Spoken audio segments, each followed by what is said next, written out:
بسم اللہ الرحمن الرحیم۔ میں ہوں حبیب اللہ سارم، اور سارم ٹی وی میں آج آپ لوگوں سے بات ہوگی، کیا دعا بھی خوشامد ہو سکتی ہے؟ جی ہاں، بڑا عجیب موضوع بھی آپ کو لگے گا، بڑی عجیب بات بھی لگے گی۔ بھلا دعا خوشامد کیسے ہو سکتی ہے؟ میرے نزدیک خوشامد کے بہت سارے پہلوؤں میں، بہت سارے تیروں میں سے دعا وہ خوشامد بنتی ہے جس کی پہچان کبھی نہیں ہوتی۔ اس کو سمجھنے کے لیے ہم اپنی بات کو آگے بڑھائیں گے۔ وہ کیسے بڑھائیں گے؟ جب انسان ترقی کرتا ہے، جب آگے بڑھتا ہے، جو اس سے جیلس ہوتے ہیں اب ان کا بس نہیں چلتا، جو ان سے نفرت کرتے ہیں اب ان کا بس نہیں چلتا، اور وہ برا بھی نہیں بننا چاہتے، تو اپنی حسد کو اور اپنی جیلسی کو وہ خوشامد کا رنگ دینے لگتے ہیں، اور ایسی ایسی دعا دینے لگتے ہیں، کبھی یہ کامیاب ہو جائے گا تو کسی نہ کسی دن میرے کام آ سکتا ہے۔ پھر وہ اس کو دعاؤں سے نوازیں گے کہ آپ کو بہت بہت مبارک ہو، آپ وزیر بن گئے، آپ کو بہت بہت مبارک ہو، آپ سائنٹسٹ بن گئے، آپ کو بہت بہت مبارک ہو، آپ شوبز میں چلے گئے۔ غرض یہ کہ اس ترقی پہ اس لیے بھی دعا کو خوشامد کا رنگ دے دیا جاتا ہے، اور میں اسے خوشامد ہی سمجھتا ہوں، جب ہم اندر سے اس کے لیے وہ جذبہ نہیں رکھتے وہ دعا کا، اور ہمیں دعا اس کے قریب ہونے کے لیے دینی پڑتی ہے۔ آج کوئی 18ویں گریڈ کا آفیسر لگ جائے تو تعلق جوڑنے کے لیے اس کے منہ پہ ایسی ایسی دعائیں سجا کے پیش کرتے ہیں کہ جیسے کوئی گلدستہ بھی پیش نہیں کیا جاتا۔ تو کیا یہ خوشامد نہیں ہے کہ کل کو یہ ہمارے کام آ سکتا ہے، کل کو یہ ہماری فیور کر سکتا ہے؟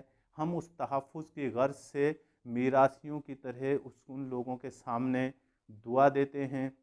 جبکہ شیخ سعد رحیم اللہ کا مجھے قول یاد آیا کہ اگر تمہاری کوئی منہ پہ جھوٹی تعریف کرے تو اس کے منہ میں خاک اٹھا کے ڈال دو، تو یہ کتنی بڑی بات ہے۔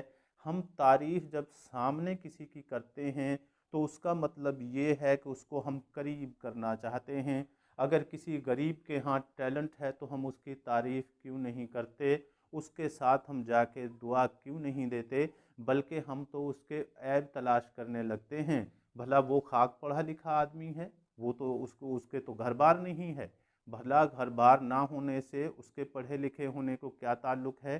ایک کوئی اچھی بانسری بجاتا ہے، وہ کہیں گے وہ چور آدمی، وہ اچھی بانسری کیسے بجا سکتا ہے؟ جیسے بانسری اور چور کا کوئی آپس میں کوئی دشمنی ہے۔ یار وہ ڈاکٹر کیسے بن گیا؟ اگر کوئی غریب آدمی کو جو ہے وہ ترقی کر جائے، اور اس نے تو ساری زندگی اس کے باپ نے جو ہے ہمارے کھیتوں میں کام کیا ہے۔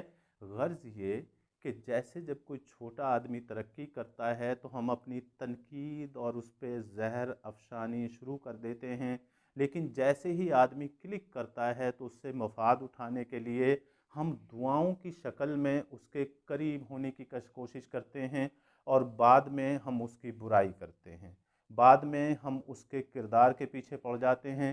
لیکن اب یہ کیونکہ ہمارے لیے فائدے کی چیز بن گئی کہ کہیں جا کے کسی دفتر میں بیٹھ کے اس سے ہم فائدہ اٹھائیں گے، تو ہم اس کے منہ پہ، اس کے خاندان کے سامنے ایسی ایسی دعاؤں سے اسے نوازتے ہیں کہ انسان لگتا ہے کہ یہ حقیقت میں مجھے دعا دے رہا ہے، انسان کو لگتا ہے کہ یہ حقیقت میں جو ہے میرے لیے خیر خواہی رکھتا ہے۔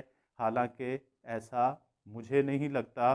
میں ایسی دعاؤں کو بھی جس میں آپ دل سے کسی کو دعا نہ دیں، یا آپ جو ہے دل میں اس کے لیے وہی احساس نہ رکھیں، میں اسے خوشامد سمجھتا ہوں۔ اور اقبال کا مجھے وہ شعر بھی یاد آ رہا ہے، سو کام خوشامد سے نکلتے ہیں جہاں میں، دیکھو جسے دنیا میں خوشامد کا ہے بندہ۔ تو غور کیجئے، اگر میری بات ٹھیک ہے تو رکھ لیجئے، ورنہ ہوا میں اڑا دیجئے۔ تو اس کے ساتھ ہی میں آپ لوگوں سے اجازت چاہتا ہوں۔ السلام علیکم۔